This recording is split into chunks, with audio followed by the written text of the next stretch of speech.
Hello, Rene. How are Oh you my doing? gosh, you have glasses. Did you finally come to terms with the fact that you're aging and now you need Uh, glasses, or what happened? yes, Or you I, saw Harry Potter? I, I went. Like in Poland, we have a mandatory checks every couple of Uh-huh. years, and a Okay. few weeks ago, I went through this check, and they said, "Well, you should start using glasses," and I'm like, "No, no, no! I can see stuff extremely well, no problem at all."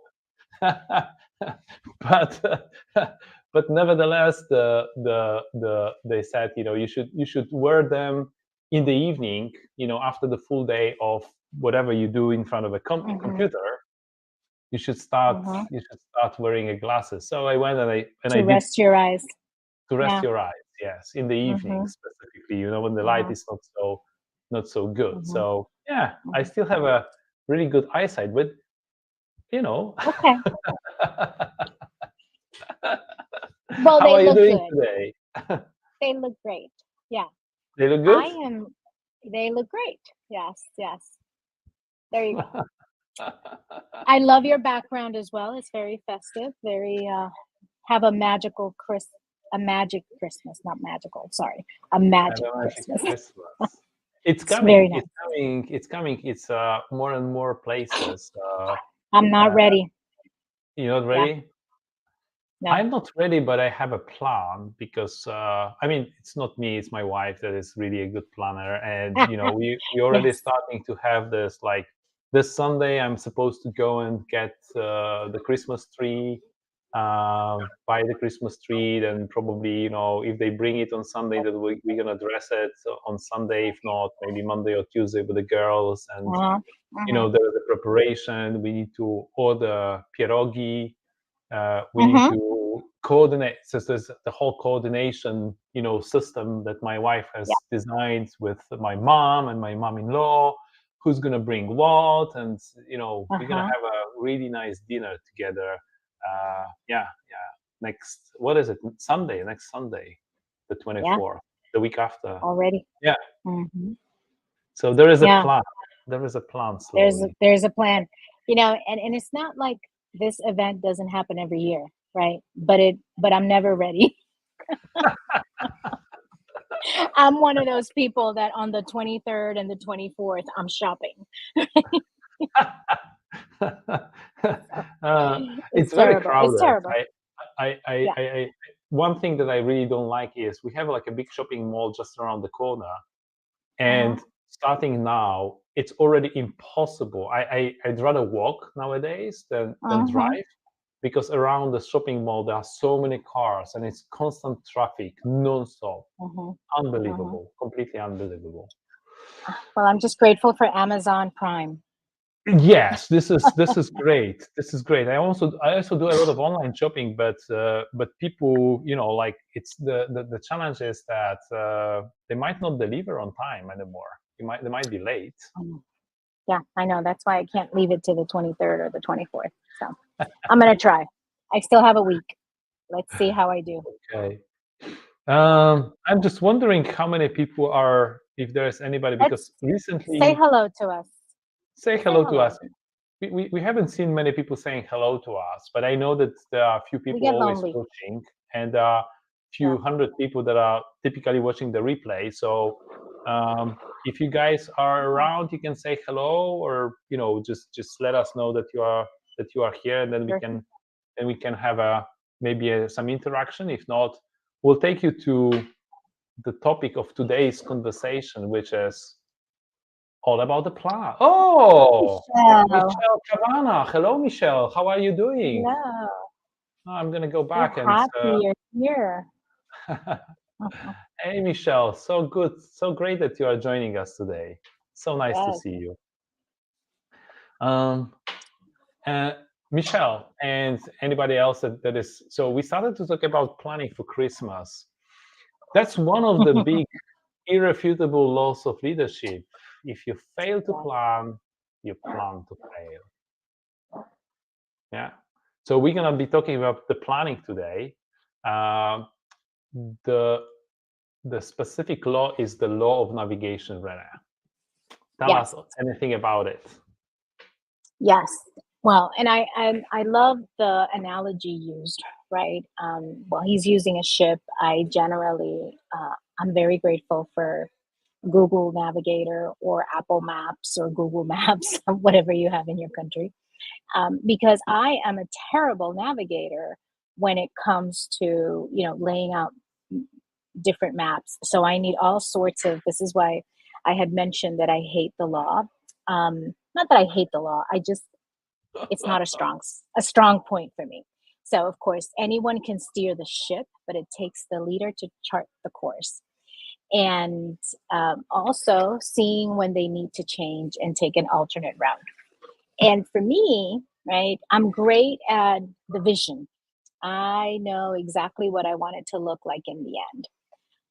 But I find some of the intermediate or some of the work in the middle around planning to get to that vision very tedious and very boring sometimes. And I run out of patience or attention span to do that. So it's been a law that I constantly am challenged with. And you could tell that by my lack of Christmas planning, right? Every year, same thing. I leave it for the last minute. And I know I need to navigate myself to the mall or to Amazon to get some gifts, but I always prioritize other things, and so that's a funny example. But it is an area where historically I've recognized early on it wasn't a core strength, and I had to work to build some mechanisms or some systems to help me really right with that, so that I'm very good about making decisions when things go wrong. One of my favorite sayings is fall in love with the goal and not the plan. And the reason I love that saying is because I love to fall in love with the goal and I hate the plan. I wasn't always great at planning, and I'm not the greatest planner on earth, to be honest. That's why you have Margosha. That's it. That's why I have Margosha. I think for everybody out there, I don't think that as a leader you need to have all the skills. This is where, as a leader, as a manager, as a leader, this is when you come with your leadership skills, when you actually bring someone on board that you can outsource some of the work to. Okay. In my SMB team, there was a fantastic planner, Lainey Guthrie. She's like the example of extreme skills in terms of kind of a laying out the plan and making sure that everything falls into the right space. My wife is, I don't know about a project manager on earth. She's just the best, absolutely the best. Everything is always, there is a list of things, there is a plan, there is a concept, and everything. So you don't necessarily, like Renee, you don't necessarily have to be a great planner yourself, but you need to remember that there must be a plan to follow, that the something has to be chartered, and you don't have to do it on your own. That's the beauty of working as a team, is that you are not alone in your planning exercise. If you are not a great planning person yourself, if you're not a great project manager, planning manager, you should build this capability within your organization. Okay. And that's, I've seen managers in my organization that were not the planners themselves, and I'm not going to name the names, but there were some of them, and I always advise them, don't struggle with it yourself. Just kind of collaborate with someone who is, because there are some people that have just the capability to do that almost kind of seamlessly. They are just fantastic planners. Yeah. Well, and magic, like as I'm building Clean Canvas Consulting, right? I have a COO, and she also happens to be my best friend of 25 years. She has an amazing capability in the area of navigation and planning, and not just planning. She has a plan, and then she has a backup for the plan, and then she has a backup for the backup of the plan, right? She has all these different scenarios that she has played out. And she's a brilliant operational mind. And when I was thinking of the business, I'm like, who else would be better than her to keep me on task, right? And make sure that we're successful. So that's another person that I'm very grateful for to do this. But we also today, other than giving you some personal, experiences and advice to find someone in your circle, if you're not good at this, that is good at doing this with you and for you. Magic has, and I have a little phrase that we've put together, like a little, yes, a little, it's an acronym, but plan ahead, a little framework. That's the word I was looking for. A little A little framework. framework.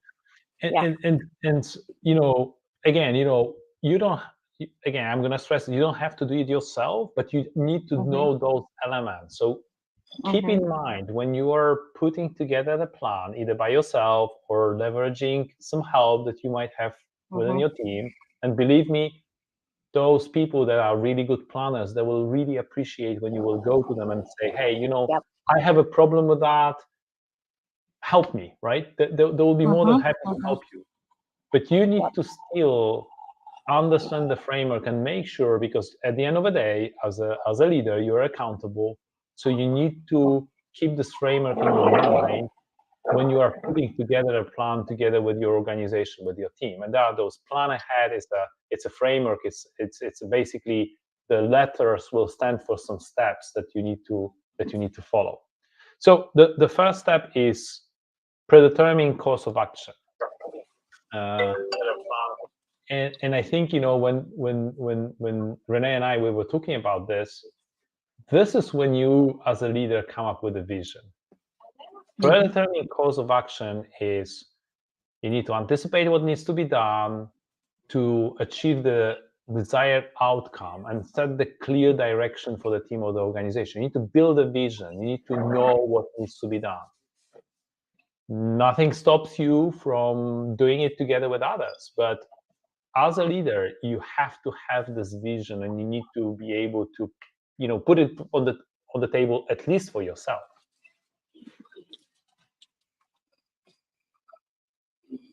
Renee, you with us? Yes, I was looking that we have a fourth person, and I'm trying to say hello and trying to add a comment. That's what happens when I multitask, right?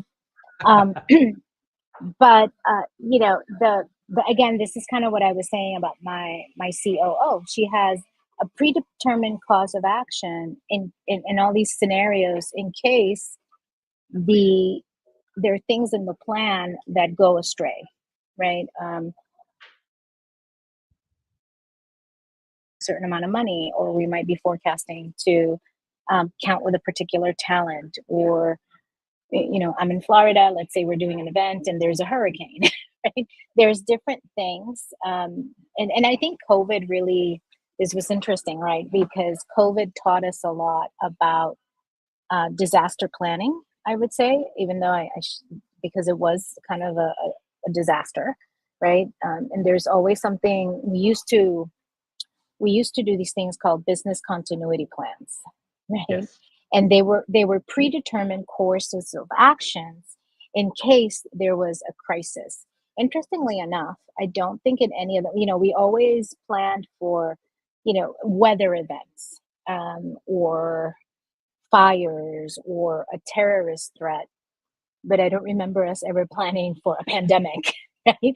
And then when the pandemic hit, much less a global pandemic, it had such widespread events that businesses hadn't planned for, and we very quickly had to figure out, how do we go online, even especially for schools, at least in the US. I don't know in Poland, Magic, but for schools, it was a lot of public schools, a lot of schools that were in areas where the kids didn't have Wi-Fi, they didn't have backup generators, all these different types of things that it took some time for the government or for some businesses to really be able to rechart a new course, because in all their predetermined scenarios and business continuity plans that they had forged, they really had never anticipated a global pandemic, right? And that to me is kind of the ultimate example of why you really need to make sure that you plan accordingly, right? And so hopefully we Yes. learned that lesson. Mm-hmm. And again, the planning will start with this letter P, which is the predetermining the course of action, which again, Mm-hmm. I think this is your vision. This is, setting the direction for the team, the organization. Again, I am not going to recommend that you do it necessarily on your own. I think I still, Mm-hmm. at Yeah. every step of the journey, you can bring other people to the discussion, and Table. they can help you Mm-hmm. to shape. But you need to know, as a leader, make sure that you Mm-hmm. start with what is your vision for the organization. Where is that you want to take the organization. It's not a plan yet. It's just the goal. It's just the direction that you want to put first in place before you even go into the next steps in the Mm-hmm. setup. Okay. All right. So the second L. step, L, lay out your goals. I think this is where you have a vision. You need to break it down into individual objectives that you want to achieve. Mm-hmm. They obviously, there is a concept of SMART goals, Mm-hmm. which they need to be clear, measurable, achievable. They need to be time bound. Mm-hmm. It's very, very important that you put in place not only the direction but also the end point. Mm-hmm. Mm-hmm. I have an interesting question that I always ask people when we are talking about the goals, and I found it to be extremely useful in the discussions about setting the goals, the objective for the year. I always say, I always said to my team members, look, if we meet a year from now, okay, Mm-hmm. and we're gonna and we want to congratulate ourselves on the success, Mm-hmm. how does the success look like? Describe to me our conversation a year from now where we want to celebrate something. What we know that we want to grow our reach to the social media. Yeah. And how is it gonna if we meet a year from now, how would we know if we can be happy about what we've done or not? Describe to me the status. And that conversation typically led to a very interesting feedback from the team, when they would say, oh, I think it's going to be that many followers or that many interactions and such an engagement rate or whatever, because people typically are experts in their area of responsibility. I mean, hopefully they are. So asking them to give you a little bit of a help in designing the goals for them, actually, I think is super, super smart. Yeah. Magic, I want you to use that little trick that you learned, so you can highlight Andrea's yes, because I think that's brilliant. Yes. I think that's brilliant. I think it's brilliant as well. A dream with a date by which to get it done.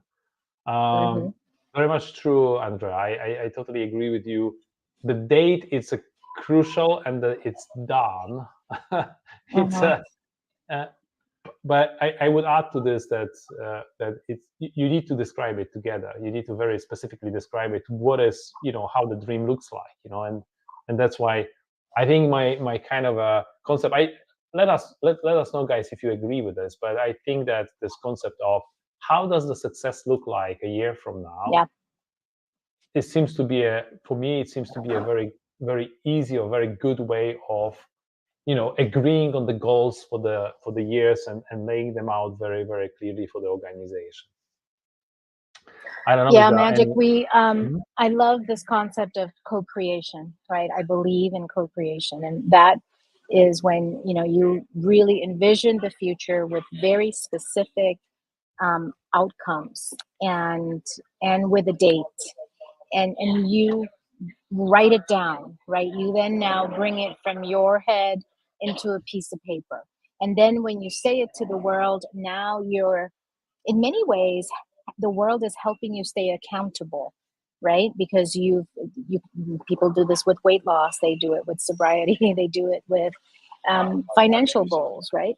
And so absolutely, I think not only lay out the goals with a time, but make sure that you clearly articulate it. And this works really well for me when I'm dealing with early career students, right? They might be just starting college and they have no idea what they want to do, or even high schoolers. I'm doing some work with my daughter's school, right? And they're like, oh, I want to be a marine biologist. And I'm like, okay, but tell me, what kind of job do you think that's going to lead? What's the job?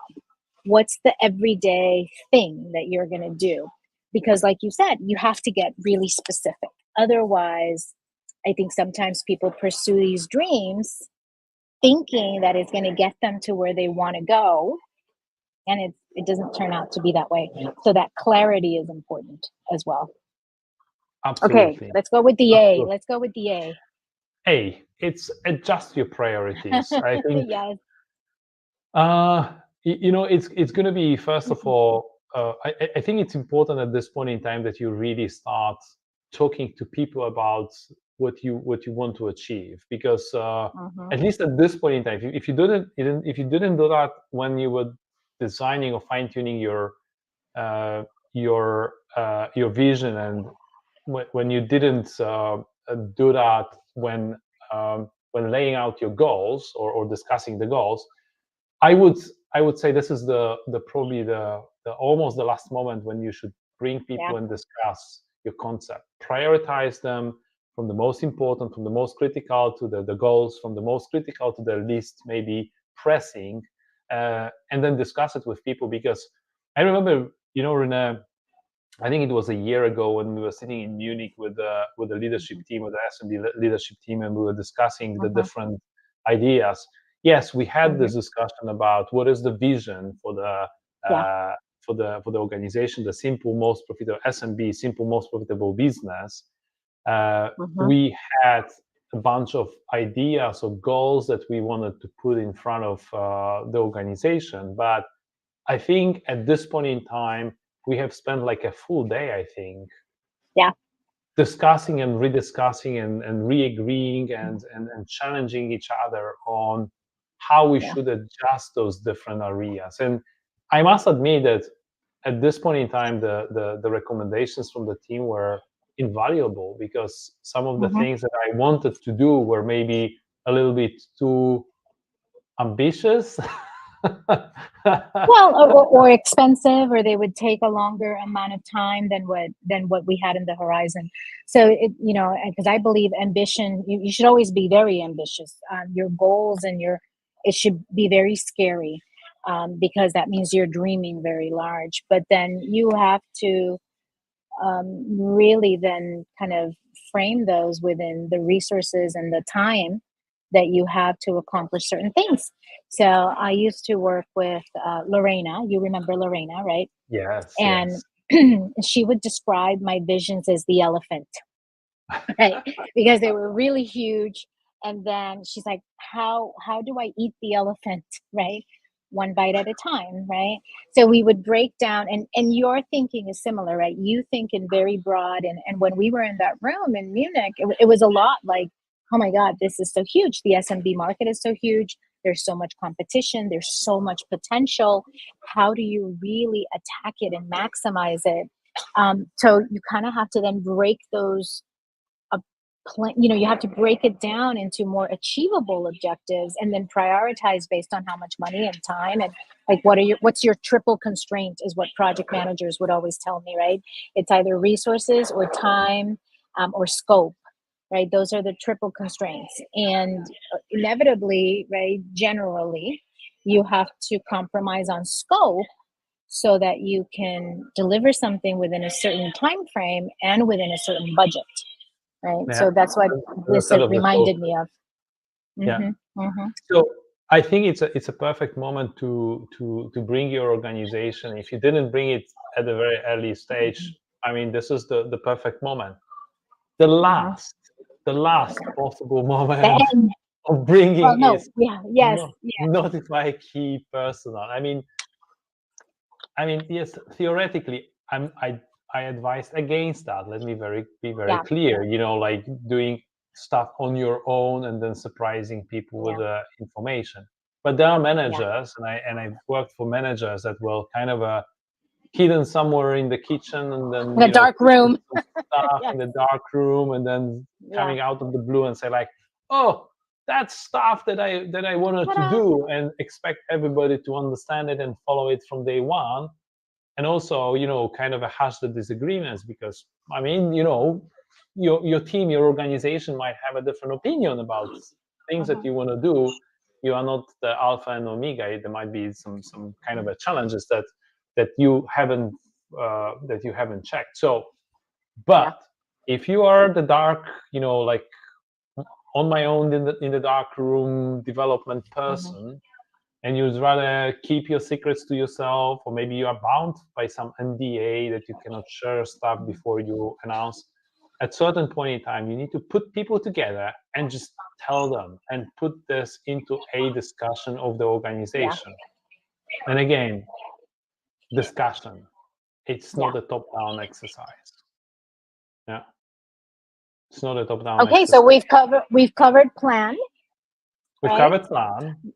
But before we go to ahead, the other thing I would say, Magic, right? The big danger of just notifying key personnel is they're not going to feel valued. They're not going to feel ownership of the plan, because if it's just a notification and go execute, it just doesn't tend to lead to the best results, unless you are in an industry where, I mean, I always think of manufacturing, right? When you're in a manufacturing line and let's say you run out of a particular material or ingredient, um, you need to notify the plant manager, hey, switch from manufacturing widgets to crackers, whatever, Yeah, right? And in that case, there is no need to really have a lot of conversation, right? It's, here's the notification, go execute it. So I will say, right, that there are roles and there are types, certain jobs, certain objectives that it is very appropriate to use this particular thing, action. But could it's be. but it, Could be. yeah, Yes, I agree. If you would be in an army, right? There nice, is a right, secret exactly. plan Yep, to execute, and then yep, you kind of develop it with yep. the senior leadership, the senior army leadership, or you Mm-hmm. get the top down as a super secret Yep, mission. Then you bring your team and you tell them what to do. And in the army, you don't right, argue with the boss, and then you go ahead. So correct. I guess you're right, Renee. I need to say, maybe it depends a little bit on the industry culture, company Yes. culture. I come Mm-hmm. from a culture that is extremely collaborative and Yeah, supportive, and that typically drives a much better engagement. That's what I yeah, think. yep. However, I respect the situation. There might be some situations where the kind of a top-down approach will be very, very, uh, very, very appropriate. Mm-hmm. Uh, Mm-hmm. Michelle, thank you. Ah, You are being thank you, the Michelle. active listener to us. Building support from the Yes, team early increases investment and commitment, because it becomes yes, our planet. I love you for yeah, this comment. That's just, how do I yes. put a love to this comment? A little Because heart. Let me see. it's I a think I it's can a do a heart. it's I a can do a it's a light. it's a it's a Yeah. it's 100%. It's 100% Yeah. right statement. It Mm-hmm. becomes our plan, not Mm-hmm. just the boss's plan. Okay, Yeah. and I believe it's 50% of a success of the plan. Mm-hmm. If it becomes the plan of the organization and everybody feels a part of it, everybody feels the ownership, Yeah. then suddenly, Bought in. you still, as a leader, as a manager, you're still accountable for the results, by all means. But Mm-hmm. then you have a group of people, super smart people, that are working on your behalf with you together, and it's just invaluable. So, Michelle, thank you for this comment, for sure. All right. Let's go to ahead. Plan Let's ahead. So we've do covered ahead. plan. Yes. Especially if you are going top down, allow time for Yes, acceptance. yes, yes. Because if it's not our plan, because you just came of out of the blue, you need to build a consensus. So Michelle, Yeah. again, to your point, if you invested early enough in the conversation and making sure that this is our plan, it's going to be much easier for you. But still has to sink in. The whole thing has to Yeah. sink in. Mhm, Yeah. mhm. I like to think of this one, Magic, in terms of like functionality, like product functionality or Uh-huh. solution functionality, right?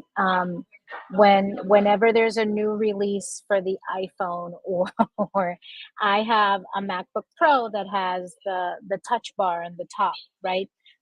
For those of you who are not familiar with Apple, the touch bar, it's above the keyboard, above the numbers, and you can do certain types of functions with it, right? Like shortcuts built in. It did not. Um, it didn't really take off, so Apple eventually removed it as a feature. So now, if you go get a MacBook Pro today, the touch bar doesn't come in included, right? And I think we see this in the market a lot, right? When we have some features. Yesterday, I was with a friend and a mentor, right? And another example, she has a Cherokee, and the seats give you massage, the car seats, right? You can set Okay. it to different massage while she's driving. Now her car is about 4 years old. The new version of her same car doesn't have that massage feature. So then it becomes, oh, sorry guys. Sorry, I'm in a public space, so there was a lot of noise passing by. So, allowing time for acceptance is an important element of new product introductions, but also you have to understand what is enough time, right? And you have to, based on your goals and on your visions and on your resources, what is enough time for acceptance of either a change or a solution. We saw this with ChatGPT, right? Oh yeah. Magic, your favorite one, right? And with AI, acceptance, while there's been some resistance, acceptance has been almost viral, right? I think ChatGPT had more users in a day than any other technology that has been rolled out. So allowing time for acceptance is, I think, an important one in multiple aspects, not just organizational, but when you're thinking about the solutions that you're building for your customers, you have to really think about how much time is enough time, right? Before you kind of call it quits. Absolutely. So, uh, especially if you didn't bring your team, let's allow them to sink in, allow for questions, answers.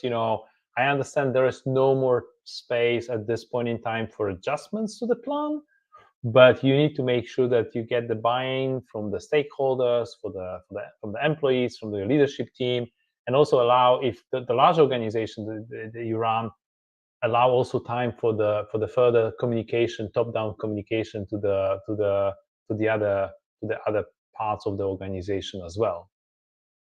Yeah. So allow time for acceptance, and then ahead, which means head into action.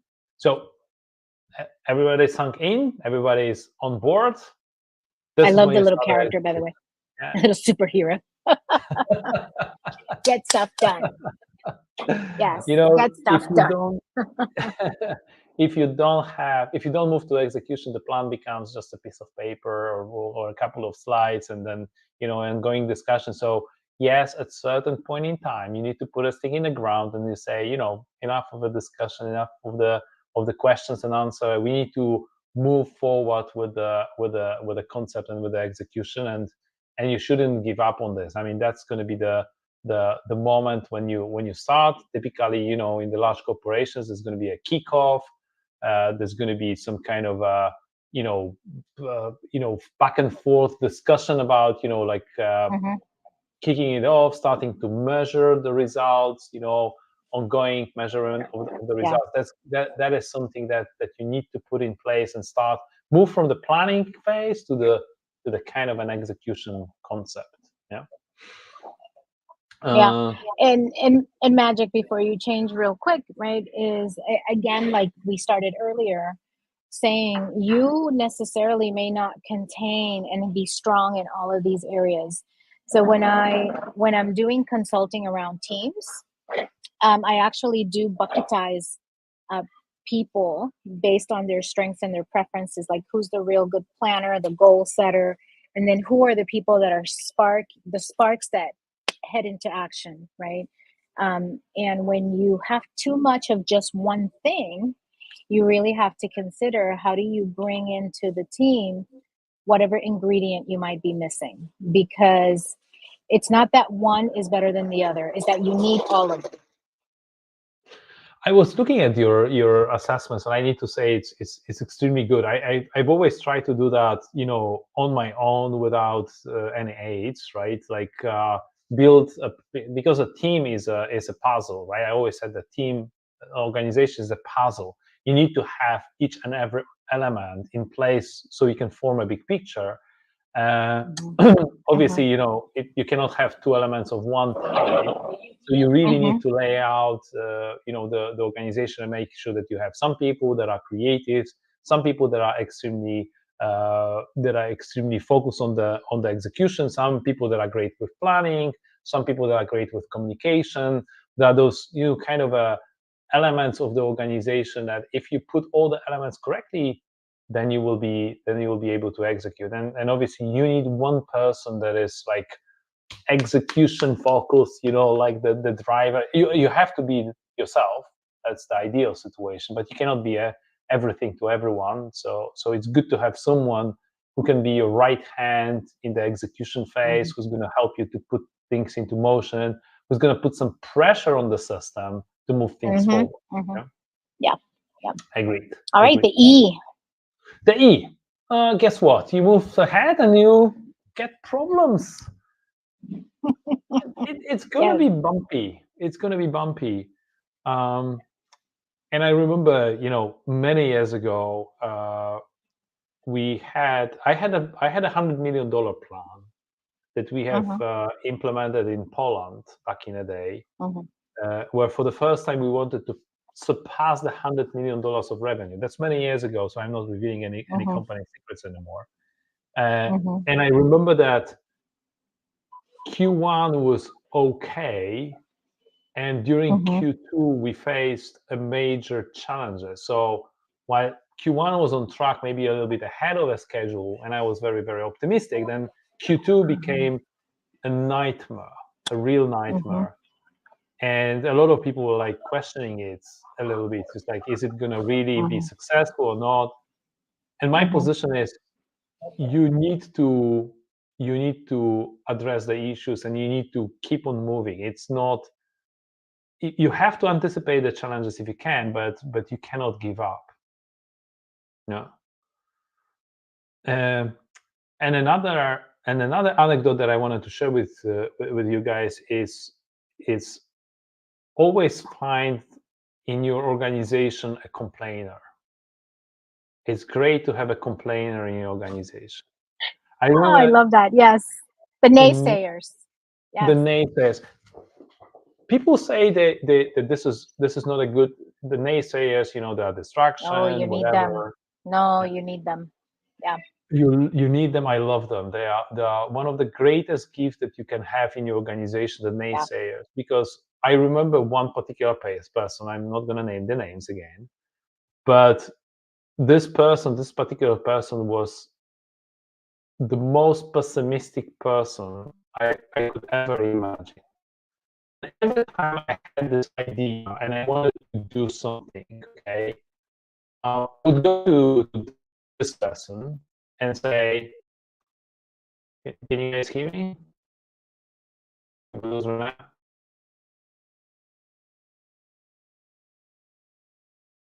hello." 1, 2, 3, it's breaking up. It's breaking up, and you're freezing. Can you hear me now? You're breaking up. You're breaking. This is what happens when you go live, team. Let me try and text magic real quick. Oh, can you hear me now? I can hear you right. Yes. Okay, you're breaking up, and your screen is frozen. Can you hear me now, or is it not helping? I can, yeah, I can hear you, but oh, look, and your screen's coming back. Yes, okay. Okay, Yeah, good. So I don't know why you lost good. me, but I had this person in my The naysayers. He was the very negative, naysayer. a pessimist. Yeah, So I pessimist. had this one particular person that if I had an idea and I wanted to do something, I would go straight to this person and say, "That's my idea. Okay, what do you think?" And this Poke holes person in it. would immediately come up with like 3 reasons why this is a bad idea. This is like unprompted, not prompted, but like no major thinking. 3 reasons why it's gonna all fail, and it was like a golden nugget for me because I could just look at this and say, if I did take those ideas, those problems into account, I'm good to go. If I thought about this, then I'm good to go. If I didn't think about the problems that he just laid out for me, then I need to go back to the drawing board and think about how am I going to react to this. This person was really the best thing that could happen in the organization. All the obstacles, challenges, and problems I knew ahead because this person has told me what to look for. So expect problems. If you have a naysayer in your organization, go to this person and talk to this person about your ideas and problems, and then he or she will give you the feedback that you absolutely need to make sure that you get across the any obstacles you might be facing. I am going to give you the warning sign, right? It's like the tobacco labels or whatever, the alcohol labels, Okay. or swim at your own risk. When here in Florida, we have more sharks in the beach. So yes, naysayers, I agree, right? You definitely need them. My husband is a pessimist, so he'll think about all the ways in which things will go wrong. But you have to also be very astute as a leader to manage that dynamic, because that person can be very toxic to the team.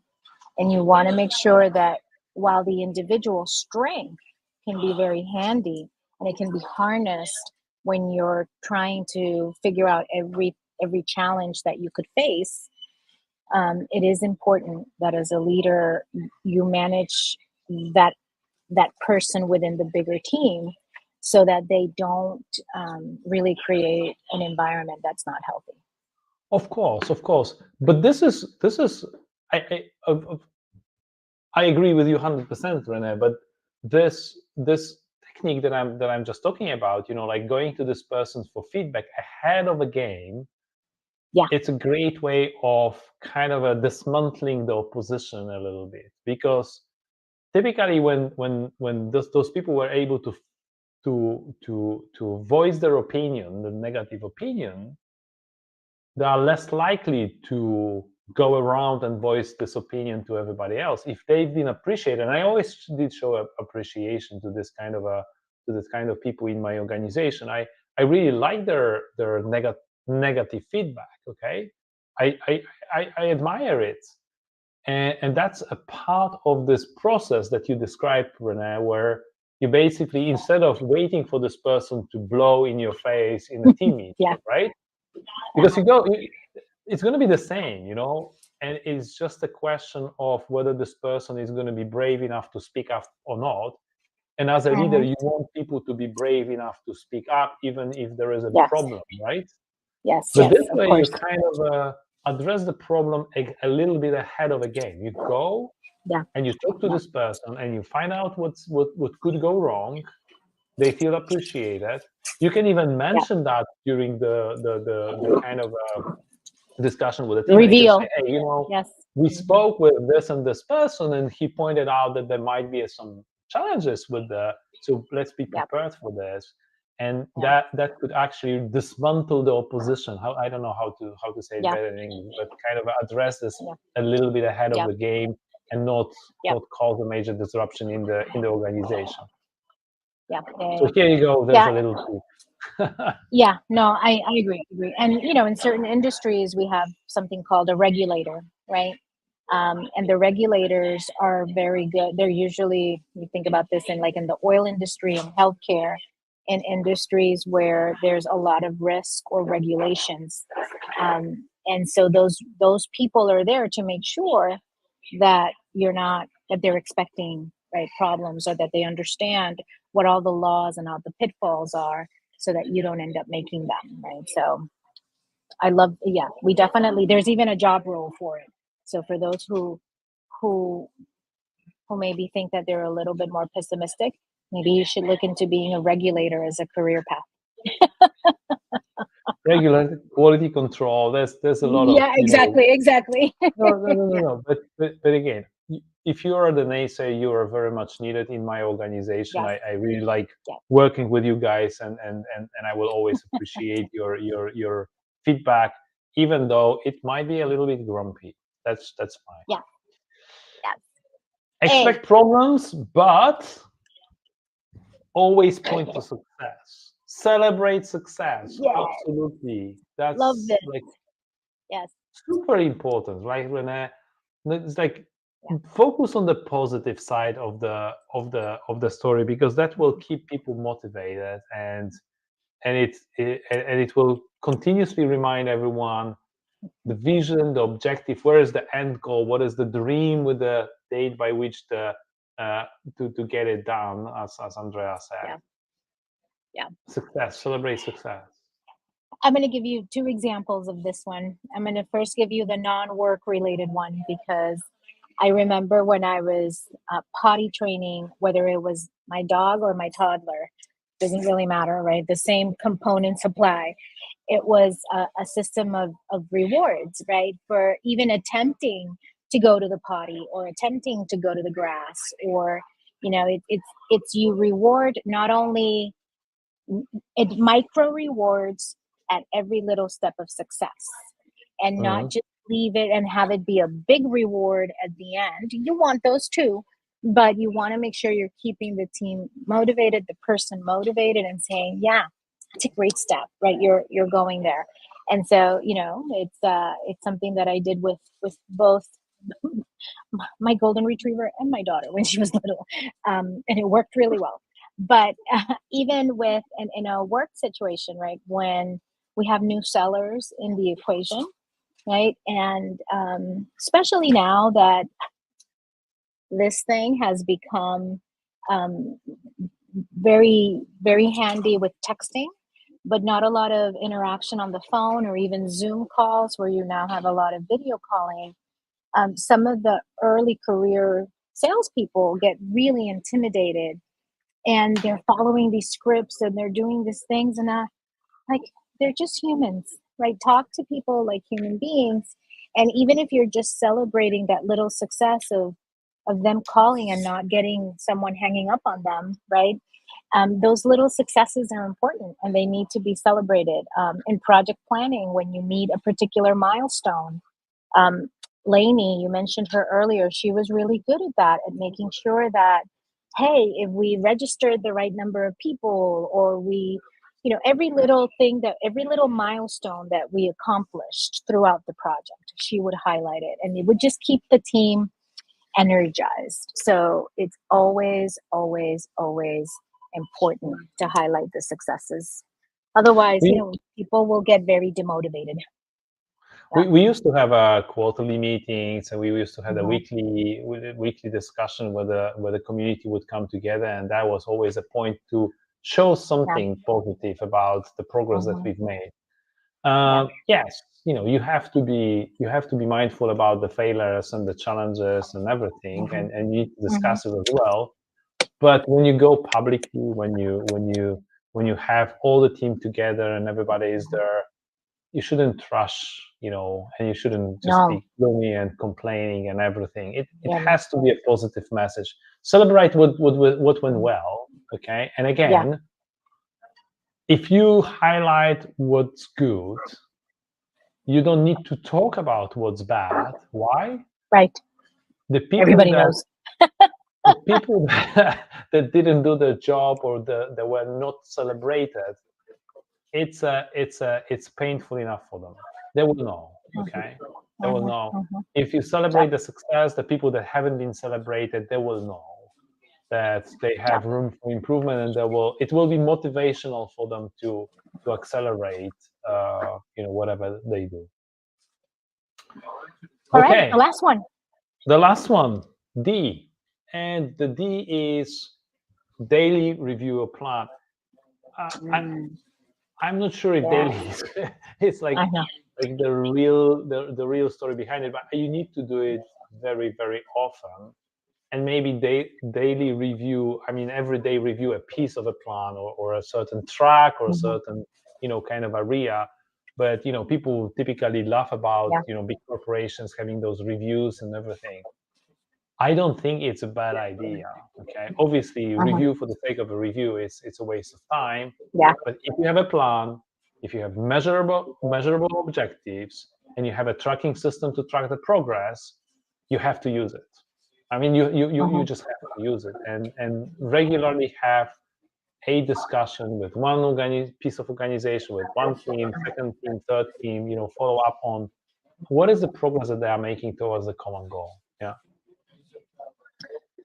Yeah, and I think about this. Maybe I'm inspired because I'm at the Mayo Clinic, right? But I think of diabetics or people that have certain. This ties a little bit between metrics and review, right? You always need indicators, or I was driving here 2 hours, whatnot. So that's why you have the speedometer, right? So that you have some kind of indicator of how fast you're going, how low or high is your blood sugar or your heart rate, or what is that one daily data point that lets you know if you're on track or if you're not on track, depending on what you're accomplishing, right? I think you can find one thing that tells you very quickly, oh yeah, I'm in the right path, right? Yeah, so we covered plan ahead. Okay, so all the different elements of the concept. I hope it was useful for everyone, the whole concept. In the last couple of minutes, Renee, I propose that we do one more thing, because we have some good friends around, and I just got a message that our friend Shab is celebrating his birthday today. So Shab, Happy birthday, I don't know if you're listening to us. If this is today is the replay.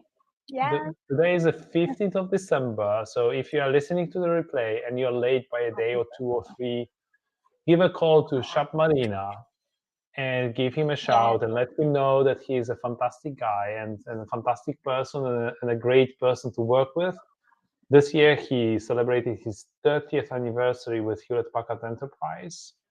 He has patents, he's an engineer at heart, but very focused, solution designer and a program 7 patents leader. or 9 patents, something like that. Yeah. Great friend of ours, and we wish him all the best and a happy birthday. Happy birthday. Many more birthdays to come, Shab. Many more birthdays. Yes. Well, and magic for those people that celebrate the holidays, right? Whether it's Christmas or Hanukkah or Kwanzaa, right? We want to make sure that, or any of the other ones, right? I'm sorry that I'm not mentioning them all, but we wish you some really nice quiet time and joyful time with your families. Some of us are missing some family members this time of year that we don't have for the first time. So my heart goes out to all of you as well. But you're here, and you're blessed, and you hopefully will. I just wish that you have a good, quality time with those that you love, and quiet reflection time. So I really wish everybody the best. Yes. If you don't talk next week, because I think we will have another session next week. Yep. Okay. So we'll wish you next week as well, but maybe you are going on some kind of a holiday vacation. Or maybe you will next week, when we will have our session, you will listen to the replay after. Just we want to make sure that you get our best wishes. So happy holidays, Merry Christmas. Make sure that you take some time off. It's a good time to take some time off and just recharge and recover and rethink, maybe put some thoughts around your New Year's resolutions. Okay, I've done mine for this year, but how many for people? And I need to think about the Wow. See, yeah. I haven't done mine because I'm not good at this law, so that's why I keep telling you. My New Year's resolution was to solve the level 6 problem, bouldering problem. Okay, at least Oh, that's one, right. which is very, very, very difficult. I mean, was very difficult for me, but I managed to do But it you did it. several times this year, and I'm really good at this Yeah. now. So I need to think about the solution for next year. And my second New Year's resolution was to take more training and more certifications, and I've You've done a lot of that. a A lot lot of of that, and I will keep Yeah. on doing more. So I've done a good job so far.